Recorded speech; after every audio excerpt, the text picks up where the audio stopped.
Hello good morning children. I welcome you all in English class. बेटा हमारा जो है चैप्टर नंबर 2 कंप्लीट हो चुका था and I had given you additional as well as textual questions of this chapter, ठीक है, of chapter number 2।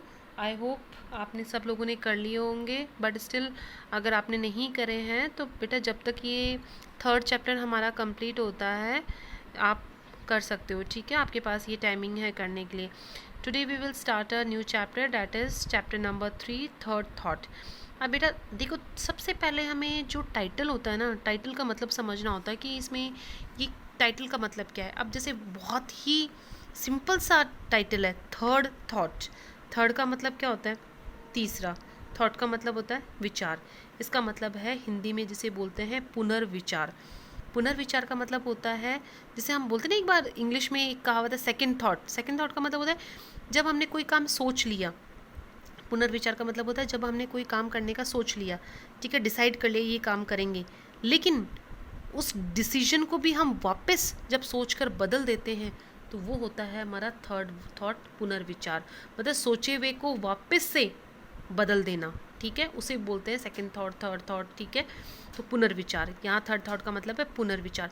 बहुत ही इंटरेस्टिंग स्टोरी है जो बहुत ही एक तरीके से कॉमिकल वे से लिखी गई है, ठीक है। बट कॉमिकल का मतलब एक बहुत ही हास्य के तरीके से, हंसी मजाक के तरीके से लिखी है, साथ साथ एक आयरनी, व्यंग्य भी बताया गया है इसमें, ठीक है। और ये स्टोरी जो है एक नरेटर, जो राइटर है, उसको उनके दोस्त ने बताई थी, उनके दोस्त ने सुनाई थी, ठीक है।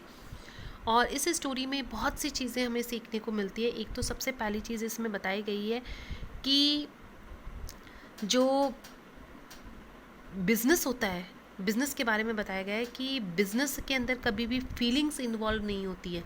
जहाँ बिज़नेस के अंदर फीलिंग्स, इमोशंस आ गए, भावनाएं आ गई, वहीं इंसान जो है वो अनसक्सेसफुल बन जाएगा, नाकामयाब बन जाएगा। इसका मतलब है कि इमोशंस, भावनाएं जो हैं वो इंसान को सफल नहीं बनने देती।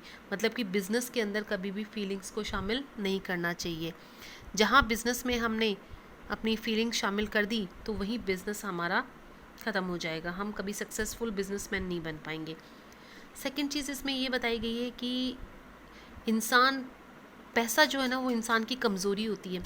जहाँ जिस चीज़ में पैसा आ जाता है ना तो इंसान बहुत ही ज़्यादा सेल्फिश हो जाता है, ठीक है, वो अपने बारे में सोचने लग जाता है।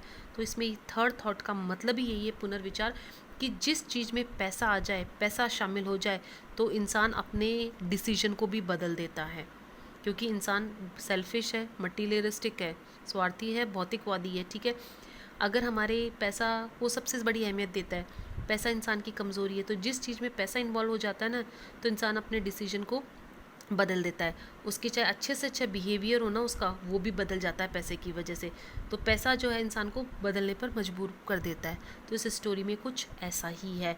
इस स्टोरी में बहुत इंटरेस्टिंग स्टोरी है कि नरेटर को उनके राइटर को उनके फ्रेंड ने सुनाई थी, ठीक है, कि उनके फ्रेंड जो है उनका एक भाग्य ऐसा था कि वो खरीदते तो जो है महंगे में थे किसी भी सामान को, और जब बेचना होता था ना, वो बिजनेसमैन थे, ठीक है, बिजनेसमैन भी आपको पता है कि सामान खरीदता ही है, तो वो खरीदते तो बहुत महंगे में थे लेकिन बेचते बहुत सस्ते में थे। ये उनका भाग्य था, ऐसा ही होता था उनके साथ में, ठीक है। लेकिन एक दिन अचानक ऐसा हुआ उनके साथ में कि उनका भाग्य ही पलट गया।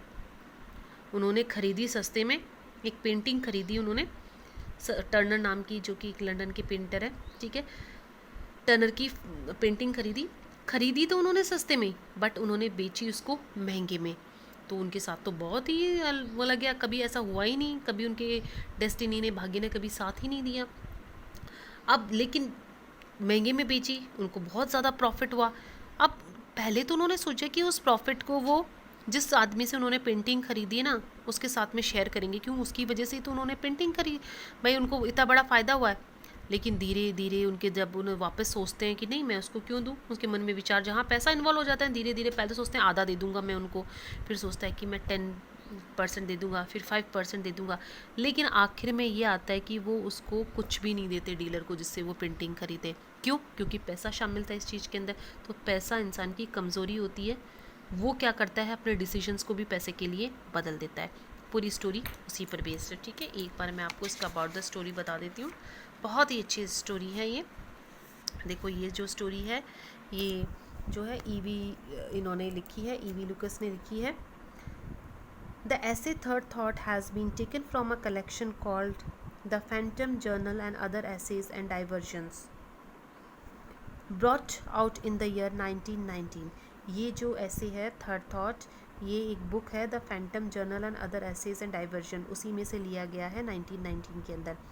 The title third thought is a humorous coinage inspired by the idiom second thought. ये थर्ड थॉट जो है बहुत ही एक ह्यूमरस हास्यप्रद जो है घटना के ऊपर है, हास्यप्रद के उसके ऊपर लिखा हुआ गया है, जो कि एक कहावत है ना सेकेंड थॉट, उसके ऊपर बेस्ड है। ठीक है, आइडियम जो कहावत है सेकेंड थॉट पुनर्विचार, उसके ऊपर बेस्ड है।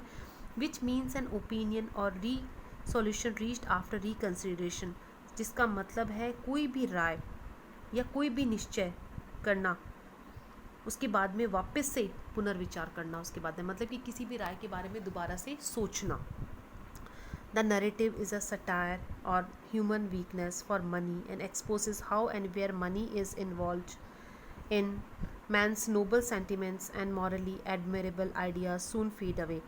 इस कहानी में यही बताया गया है कि बेटा कि एक सटायर बताया गया है, कि व्यंग बताया गया है कि इंसान की कमज़ोरी होती है पैसा।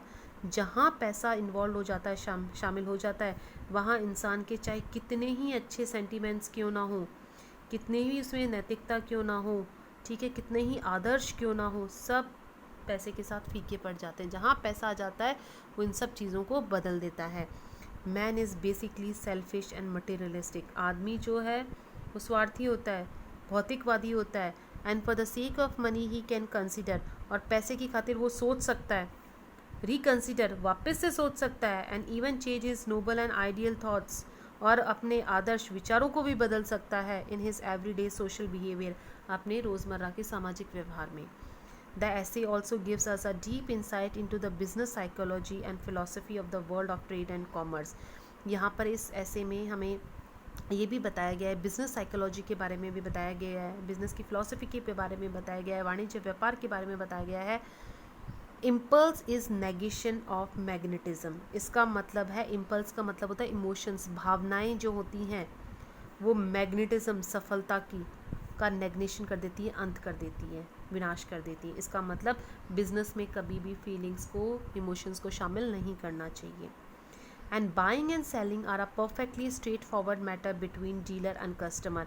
इसमें सीधा सीधा बताया गया है कि खरीदना और बेचना ये तो एक सीधा सा मामला होता है ग्राहक और विक्रेता के बीच में, बेचने वाले के बीच में और खरीदार के बीच में। The dealer asks as much as he thinks he can extort, and consumer having paid it under no obligation whatever to the dealer। क्योंकि एक डीलर जितना वो एक ग्राहक से पैसा ले सकता है उतना लेता है, ग्राहक के पास में कोई जो है इसकी ऑब्लिगेशन भी नहीं बचता है। The narrative is a perfect blend of fancy humour and satire. ये कहानी बहुत ही एक परफेक्ट ब्लेंड है, ब्लेंड का मतलब मिक्सचर है, बहुत ही कल्पना का, हास्य का और व्यंग का। ठीक है, फैंसी ह्यूमर एंड सटायर। तो इसमें दो चीज़ें देखने को मिली में कि इंसान पैसे की खातिर अपने डिसीजंस को बदल देता है, क्योंकि पैसा इंसान की कमज़ोरी है।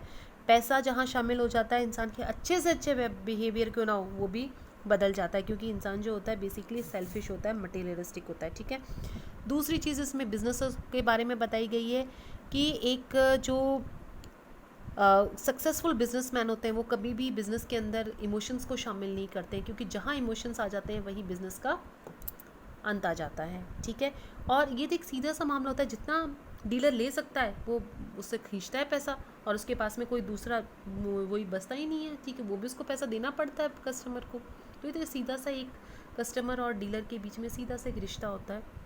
ठीक है, तो ये सी के ऊपर चैप्टर है जिसमें बहुत फैंसी, कल्पना, ह्यूमर, हास्य, सटायर, व्यंग बताया गया है। अब इसके बेटा वर्ड मीनिंग देखो आप। स्ट्राइकिंग, स्ट्राइकिंग का मतलब होता है इम्प्रेसिव, प्रभावशाली। अट्रैक्टिंग अटेंशन, ध्यान केंद्रित करना। अराउजिंग ग्रेट इंटरेस्ट, बहुत ज़्यादा रुचि लेना।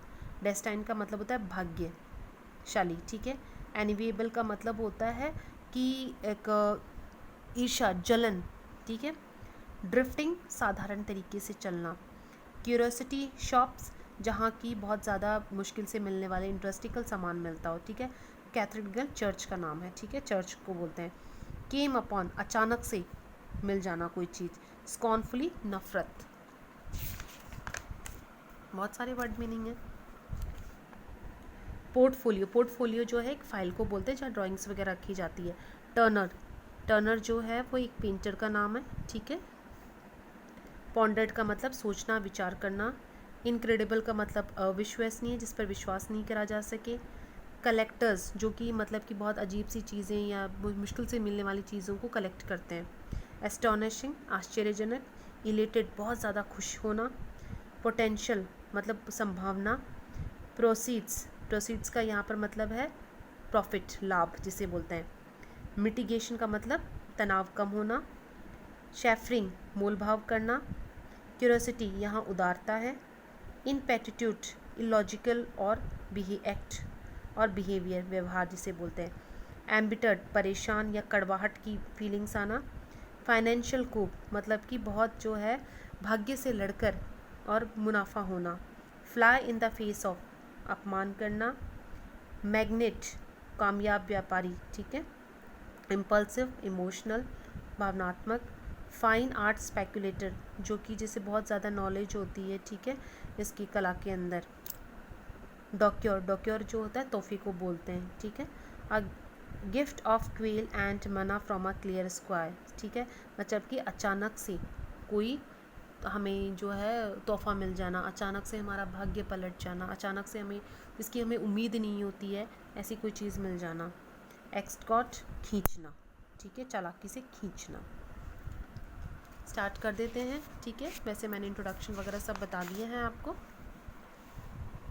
देखो, third thought, this story was told to me by a friend. ये कहानी जो है मुझे मेरे दोस्त ने सुनाई थी। It is my destiny said he, उसने कहा, उनके दोस्त ने कहा राइटर के, कि ये मेरा भाग्य था to buy in the dearest markets and to sell if I succeed in selling at all in the cheapest. ये मेरा भाग्य था डीरेस्ट, महंगे बाज़ार में ख़रीदना, और अगर मैं सेलिंग, बेचने में कामयाब हो जाऊं तो सबसे सस्ते में। कहने का मतलब ये राइटर के फ्रेंड का भाग्य था कि वो ख़रीदता तो महंगी चीज़ें था, लेकिन उसका भाग्य ऐसा था कि वो बेचता सस्ते में था। Usually Indeed having tired of a picture और अ डेकोरेटिव आर्टिकल, आम तौर से, बल्कि मैं परेशान हो गया पिक्चर से, ऐसे डेकोरेटिव सजावटी सामानों से। I have positively to give it away, almost to make it acceptance by another, a personal favor to me। इसलिए मैं क्या करता कि ये एक मेरे लिए एक फेवर ही होता, ख़रीदार की एक स्वीकृति होती कि मैं उसे सस्ते में बेच देता। कि वो बहुत ज़्यादा थक जाता था, ठीक है, इन सजावटी चीज़ों से, तो वो अपना दिमाग पॉजिटिवली अपना दिमाग बना लेता और सामान को सस्ते में बेच देता। ख़रीदता तो महंगे में था, लेकिन एक तरीके से ग्राहक का फेवर ही कहो कि वो सस्ते में बेच देता था। But the other day was marked by an exception, लेकिन एक दिन मेरे साथ में एक्सेप्शन हुआ, अपवाद हुआ, टू दिस रूल, इस रूल के खिलाफ एक अपवाद हुआ। सो स्ट्राइकिंग, बहुत ज़्यादा प्रभावशाली, that I have been wondering, कि मैं ये सोचने लगा, if perhaps the luck has not changed and I am, कि शायद से मेरा भाग्य ही नहीं बदला, मैं भी बदल गया। कि हमेशा उसके साथ ऐसा होता था कि वो ख़रीदता तो सामान बहुत महंगे में था और बेचता जो है वो सस्ते में था। काफ़ी इन चीज़ों से वो थक जाता था, जब उसको कोई ग्राहक नहीं मिलता तो वो सस्ते में फिर बेच देता, ठीक है। लेकिन वो कहता है कि एक दिन मेरे साथ में ऐसा हुआ, इतना प्रभावशाली चीज़ हुई मेरे साथ में कि मैं सोचने लगा कि शायद से मेरा भाग्य ही नहीं बदला, मैं ही बदल गया। After all destined to be that most amiable thing, a successful dealer, और मेरा भाग्य ऐसे बदला, बिल्कुल ईर्ष्या होने लगी कि मैं एक कामयाब डीलर बन गया। कि अचानक से ऐसे हुआ कि मैं कामयाब डीलर बन गया। हमेशा तो ऐसा होता था कि ख़रीदता तो महंगे में था और बेचता सस्ते में था, लेकिन एक दिन मेरे साथ में ऐसा हुआ कि जैसे मेरा भाग्य नहीं बदला, मैं ही बदल गया, मैं एक अचानक से एक बहुत बड़ा कामयाब डीलर बन गया। ये वाला एक पैराग्राफ और पढ़ लेते। इट हैपन्ड दस, कुछ इस तरीके से हुआ। अब देखो कहानी शुरू होती है, कुछ इस तरीके से हुआ। In drifting about the old curiosity, drift का मतलब ऐसे साधारण तरीके से चलना, ठीक है। In drifting about the old curiosity shops of a cathedral city, I came upon a portfolio of watercolor drawings। कि कुछ ऐसा हुआ कि मैं ऐसे ही जो है चर्च वाली दुकानों पर चल रहा था, चर्च वाली गली में दुकानों पर चल रहा था, कि अचानक से मुझे वाटर कलर होता है ना, वाटर कलर की बनी हुई पेंटिंग्स जो ड्राइंग्स होती हैं, उसका एक पोर्टफोलियो, पोर्ट मतलब फाइल नज़र आई। Among which was one that to my eye would have been a possible Turner. और उन पेंटिंग्स में से, फाइल में खूब सारी पेंटिंग थी, डीलर के पास उसे नज़र आई, उन पेंटिंग्स में से अचानक मेरी आंखें उस पेंटिंग के ऊपर पड़ी जो शायद से पॉसिबल तरीके से, संभव तरीके से टर्नर की थी। टर्नर जो कि फेमस पेंटर था, उसकी थी। Even if an earlier owner had not shared that opinion or hope that set the magic name with all its initial so often placed in the wrong order beneath it, और जिसका जो पुराना जो owner था, मालिक था, ठीक है, उसने भी अपनी कोई राय नहीं दी थी।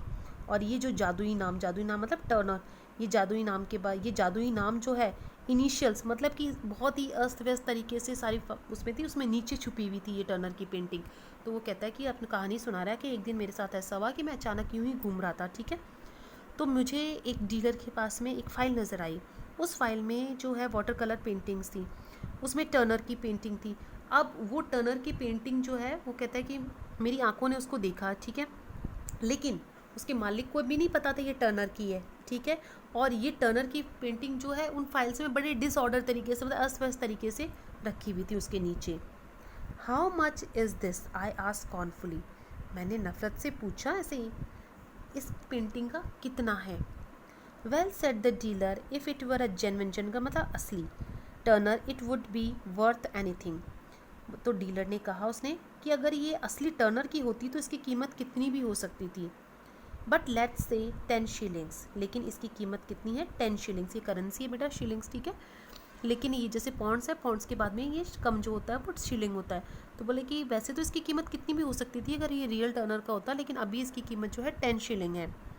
You can have it for that, आप इसको ले सकते हो, but I don't mind if you don't, अगर आप तुम नहीं लेते हो तो मैं भी परवाह नहीं करूँगा। Because I am going to London next week and should take it with me to get an opinion, क्योंकि मैं अगले हफ्ते लंदन जाऊँगा और इसके बारे में राय लूँगा।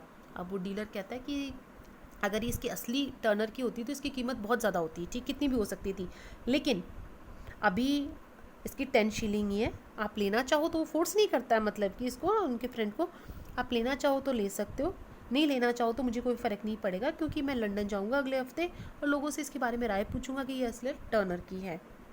आई पॉन्डर्ड, मैंने सोचा, ठीक है, यहाँ तक कर लेते हैं बेटा, अब कल हम करेंगे इसको, ठीक है। आप इसको रीड करना, आपको कुछ भी नहीं समझ में आता मेरे से पूछना, बहुत इंटरेस्टिंग है, थोड़ी सी लैंग्वेज जरूर टिपिकल है, बाकी स्टोरी बहुत interesting. Okay students, thank you, have a nice day.